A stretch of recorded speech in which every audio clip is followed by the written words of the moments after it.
Hello. Hello. I'm Callum. And I'm Nick. And this is That's Eurovision, baby. I feel like I'm getting really good at that now. Yeah, the timing's really, it's popping. So obviously Eurovision is maybe a week-long session for some of you, but for us it is a year-round obsession. So we thought, let's share that with you. And that's why we have a podcast. Exactly. And this week we will be looking into some of the national finals as they continue to come in thick and fast. Now, we've already done 2 rounds of this same video for the other finals that have been released. I think the grand total now puts us up to about 15? 17, I believe. Good Lord. Yeah. They keep on coming. So we're almost at halfway for the songs. Yeah, so super exciting.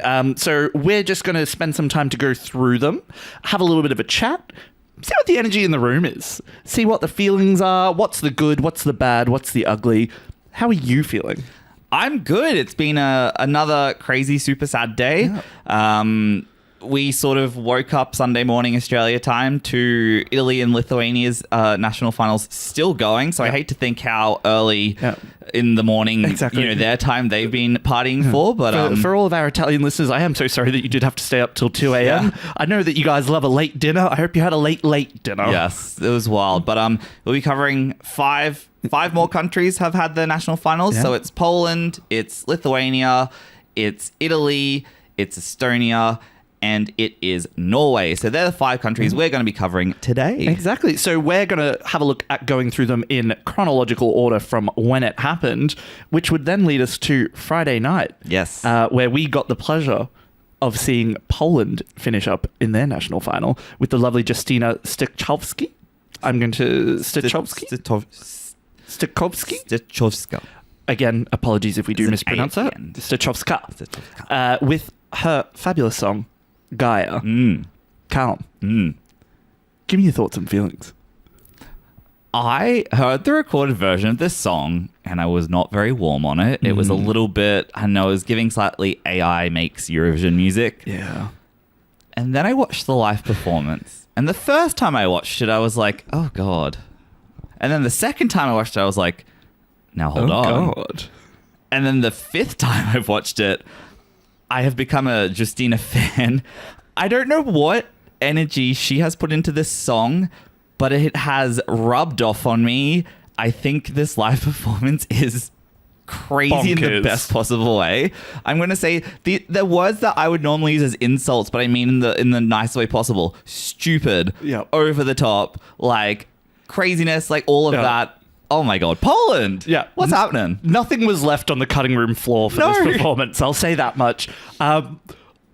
Just absolute insanity. Like, that Justyna coming back after 30 years away from Eurovision. Yeah. And bringing back the same energy. She is dipping. She is ducking. More energy. She was lip syncing for her life. She was doing her full morning calisthenics routine on that stage. I mean, where do you even start with it? Is it her belting the note, like spinning around like a drunk aunt on New Year's Eve? She got a little bit of gum stuck on the bottom of her shoe and she's spinning trying to get rid of that thing. Is it the thrusting movements that she's doing? Is it her limply hanging from the ropes for a good 20 seconds? Is it for the a reason camera? that I'm not 100% sure on? Is it the camera cutting away and then she's got a fiddle? I don't know, but I love it. Where did it come from? Who gave it to her? Who gave it to her? But she put her whole puss into that performance. And honestly, Justyna, credit to you. I wasn't really sure on the song at first, but I'm damn sure on the Eurovision staging because I fear I stan her. I don't know what it is, but she came up on stage and like, again, it's just this energy of a woman who's just like, let's go. And I'm like, okay, I don't know where we're going, but I like it. Yeah, she was a toddler hyped up on red cordial and set free in the toy shop. She had her E number, her E40 or whatever it is, just before she came in and just started like partying down. So that is a gal on some pre-workout. Yeah, literally. She took her pre-workout because she was like, I'm doing my cardio live. Yeah. No, so honestly, a really bombastic and fantastic performance. I will say Poland quite notoriously loves to absolutely jack up the staging at Eurovision when they just send one. Maybe it'll work this year. I don't know what room they have left. They're at 11. They can go up to like 15 now. But I do have some worries that she might get lunared in terms of what we saw last year with the fabulous Luna from Poland, who unfortunately her stage performance sort of suffered Just a for bit the too fact much. that she was basically doing laps. Yeah. But I feel like Justyna's song serves a cardio intensive performance. A song Yeah. like The Tower was too low key. Too low key to have that you much don't cardio. need to be doing all Very that. much don't. So we are super excited for Yeah. this woman. I need more drunk aunt energy at Eurovision, and this is very much that for me. This is me having too many savvy bees being like, Nick, I want a 12 for you. Yeah, this is like a wedding like line dance, but like she's going to the front. She's leading that Zumba class. Like I think Justyna, if Eurovision doesn't work out for you this year, I think you would make an absolutely fabulous Soul Cycle instructor. Yeah, no, I want you to be my PT. I think that you'd be ripping the wallpaper out of that place. But I think that will cover us for Poland. Very much looking forward to seeing what comes to the main stage. I'm afraid I am a fan, yes.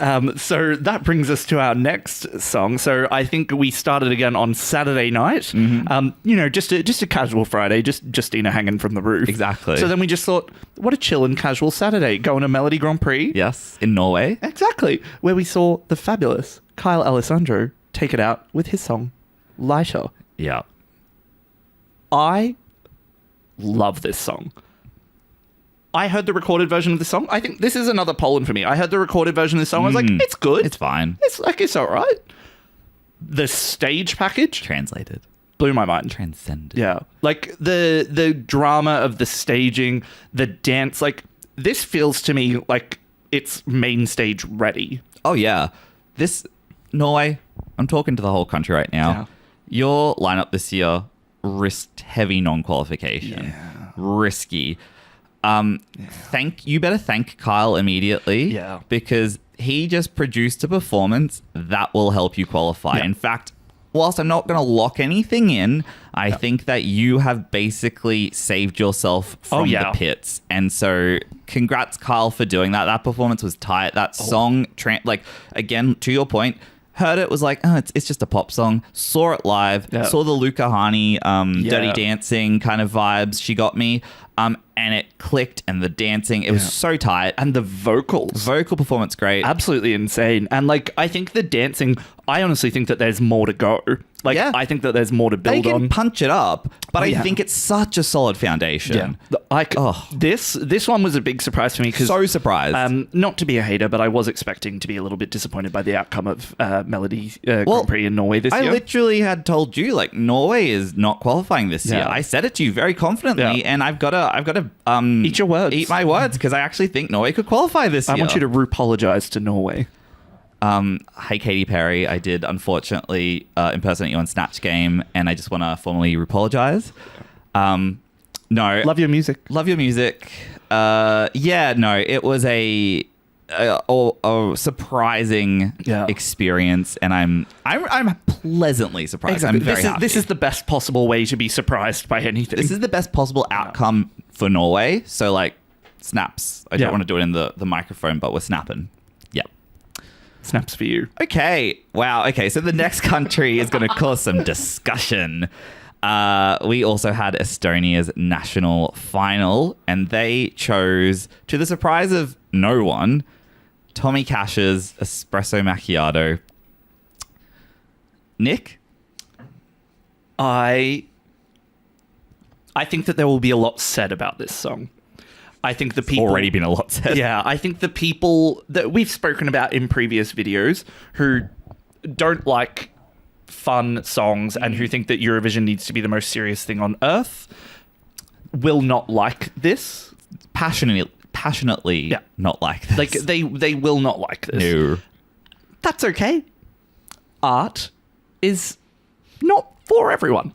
I'm actually a little bit annoyed because I don't even like this song. It's a bad song. It's an not a awful good song. Yeah. It's kind of dumb. But I am annoyed by the fact that I have to defend this song to camera against people that are like, it's a Turk song that shouldn't have gone. Ugh. You can debate all day whether or not it is a good song. Yeah. It's the wrong debate. It's not. But whether or not this should have been even thought about being sent to Eurovision, Tommy Cash is quite an influential artist inside and outside of Estonia. Yeah, he's probably... arguably the most notable Estonian artist I've heard of. Like he's The only Estonian artist I've heard of. He's collaborated with Charlie XCX. He's collaborated with Cardia. Like he's been around. He's a big face. And when you put yourself forward in that with a little sticky note on your chest that says "I love Eurovision," look, unfortunately, it's gonna happen. he's pissing people off. Yeah. I think that I've sort of been aware of the Tommy Cash experience since his collab with Charlie XCX, Delicious, where he famously sung about getting essayed by nature, not using protection, and giving birth to a bookstore. So, like, lyrically, Tommy Cash has always produced this sort of stuff. So I'm not really that surprised by what we're seeing. I hate the vibe of the song. I think it's grating. I hate the sort of like cheesy faux Italianness to it. But here's the thing. I think the odds had it at 60% chance of winning this thing. It was around 4 months. And the next closest was about 12. Yeah. So it wasn't even like it was like it's winning. Yeah. We just have to accept that. There's radical acceptance they teach you in therapy. You just have to accept an outcome regardless of how bad it might be. And so I think knowing that it was always going to win has allowed me to just place it in a little pocket of my brain where I'm like, hey, it's just going to be at the bottom of my rankings. Yeah. It's not good, but like, let's not pretend like Estonia's like needs to, I don't know, like be annexed from the world or whatever. Yeah. Like, but like I'll say, like the stage performance was stupid. It was kind of exactly what you would expect for that song. I think it fun. Should have had more. Like, Yeah. I think the thing I will validate for people who are really pissed off is it did feel like he was taking the piss a little bit. Like, for example, big Windows 95 fan, like Stan. And I passionately defended it on a previous episode because I think like what they were producing was a visual spectacle. You didn't have to like the song, but it was fun. I feel like Tommy Cash is sort of reining it in the staging and his sort of non-interestedness in the whole thing, which I can see. I can see why that's annoying. Even when he won, he just sort of like had his little moment. But I don't know. I see Tommy Cash as like less of a, I don't know how to explain it. Like it's just he's a performance artwork. He's that person who like hammered a banana to the wall in an art museum and people like art. And then once you start seeing him more like that, it's much easier to just be like, oh, okay, you go over there. You have to see it as a parody of a person. Yeah, and I don't think it's bringing into conflict the purity of Eurovision. Like, let's stop with that. The song was always going to qualify, and it's probably going to make the final, and it's probably going to annoy you. Just guys, let's learn to wash it off. If it makes you feel any better, just know it will get absolutely nothing from any of the juries. It might do okay in a televote, but it's going to get zero jury. Yeah, like so, it's going to get nothing from the juries. Estonia's probably going to come dead last in the grand final, and maybe it'll be gagged even more. People might not vote for him. I think Tommy Cash is too famous to not. I think he's going to qualify, but yeah, it's look. We know it was happening. Yeah, we know it was happening. But that brings us then along to our next song, which we, in Australian time, watched the conclusion of early this morning. Took a very long time. Oh, my God. Some of these national finals do tend to have a lot of fill. Look, in Australia, we're an early morning culture. Yeah. So, like shows like this would be finishing at 10 p.m. and that would be considered late. So the idea that these shows in like Europe finish at like 2 a.m. is actually wild to me. Is actually mental. But staying up till 1 a.m. Lithuanian time did see us crown Katarsis with their song Tavo Akys for Lithuania, which I think coming into this was quite a hot favorite. People were... They are passionate about this song. Yeah. In a way that I'm not quite sure if I understand as much. Hold my hand, people at home. And Nick, you can too, but we're holding it together. This is us for you. Help us. Okay, just please forgive us when we say this. Help us understand what you loved so much about this song. We don't get this song. Yeah. The way that people on Twitter are pretending like Ukraine's not going to qualify with what is, for me, the much better rock song. Yeah. I think it's personal. Art is subjective. Yeah. Taste is subjective. I think it comes to the fact that we're not emo rock people. Yeah. And this is giving very Linkin Park emo rock. It is, but it's also like even for that genre, because like I can get around a little bit of Linkin Park from time to time. I can't. But my issue with this song was that it kind of went nowhere, and then when it went nowhere, it went to the singer repeating the same word Yeah. for what felt like ostensibly like the last full minute of a 3-minute song. I'm sure I'm probably over dramatizing it. It wasn't that long. No, it felt like a long It time. just went on for really like, and I think that repetition, like, it can be good. It can help build impact, but it kind of got to it was repetition, and then it was like engaging, and then it was dramatic, and then it was just he just keeps saying it. I think also because, again, he's got that sort of emo voice, Yeah. and musically it's very sort of noisy. That repetition starts to feel like it's like drilling into your head a little bit. Yeah. It's not. I'm happy it won. I think that like Lithuania is still setting a quality entry, and I think objectively I see that this is a good song. But I think this is just one of those things where I'm like, it's not my genre, and I cannot connect with it. Yeah. Like if we're talking rock music at Eurovision.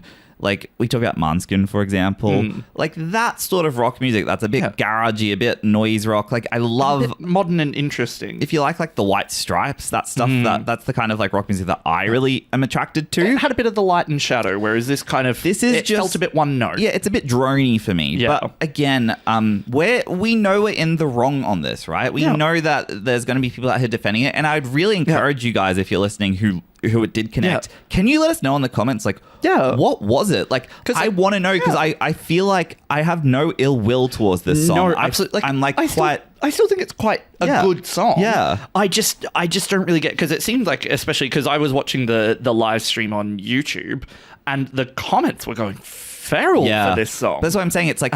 it just in a way that I just don't understand. But like, honestly, would love to hear, because obviously, full disclosure, we don't know what the lyrics represent. So it might be that people are particularly impassioned by this song from a lyrical perspective that we just don't process, because I don't speak Lithuanian. Yeah. And you should. Yeah, I should. Yeah. But yeah, I think would be very interested to hear more from a wider audience. We'll give you our opinion. You give us yours. Yeah. Like, politely. Obviously, we saw kind of the reverse with Red Sebastian strobe lights, and people were like watching it stone-faced as we're like fist bumping and like, yeah. And so it's like, you know, we also see the other side of that too, of really connecting with something that doesn't connect with people. But yeah, this is probably our song that is probably going to do quite well. But I can't even say, like, do you think it...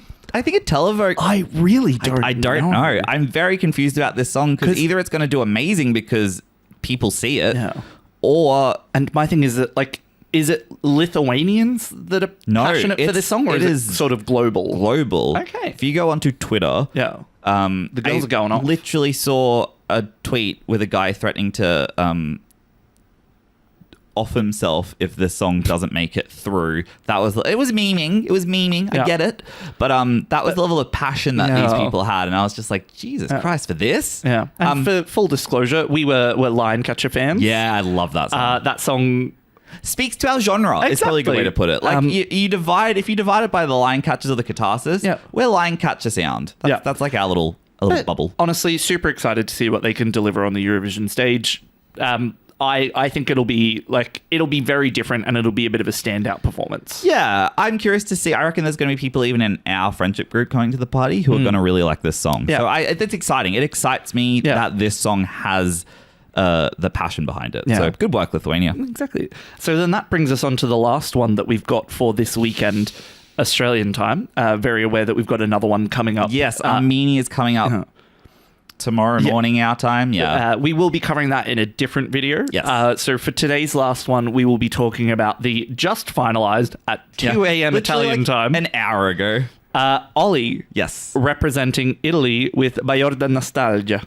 What a passionate national final. What an Italian song. One thing, like, you can say what you like about this song. It is objectively Italian as shit. Okay, I've got to say my piece here. I was hoping Angelina Mango would start a bit of a momentum shift towards Italy kind of diversifying. A music revolution, if you would. And we're just back to, like, we're back to a final of 5 men. Ballad, and I'm just like, guys, like, and it's crazy. Like, Italy's best songs, let's say, are Soldi and Zitti Buoni, and both of them are notoriously different, And look, Italy's still probably going to come 5th place, like Yeah. with this song. It is a beautiful ballad song, but it's just... I'm so sick of this for Italy. I'm sorry. Like Angelina Mango was so exciting because it was different, and now I'm like, oh, we're back here. But I think here. Yeah, I think the problem is though that Italy will always continue to send this because why would they bother changing when they will always come somewhere between 4th and 9th? Yeah, watch this. This song will come top 10. So why should they change it? I get that. I can almost categorically guarantee that we will see this song finish somewhere in the 4 to 9 region. Yeah, I agree. It's a beautiful song. It is beautiful. We listened to it, and I completely agree. It is beautiful. I think the staging package, I'll be interested to see what it looks like. Because at San Remo, like his outfit for the final performance was cool. Well, San Remo is very traditionalist too. It's like suit and tie, no staging. Yeah. You're just performing on a stage with an orchestra. So we don't really know what it'll look like. Exactly. We've got no idea. Yeah. I personally encourage you to go and watch the Italian final because they are mental. Maybe just watch the last 20 minutes. Yeah, because that thing stretched. Oh, it did go on for quite some time. Finishing up at around about 2 a.m. Italian time. The crowd in there. So there's a period of time where they list the entries and the positions that they've finished in, sort of from 30th up to 6th, and then the other 5 go into a finals contention. They had to almost stop the show on multiple occasions as they got closer to the top end, and people were getting cut because the audience was screaming and booing, and lots of wagging. For those fingers. listening, wagging fingers and just shaking heads at the camera. Honestly, iconic. I loved it so much. It was chaotic. It was camp.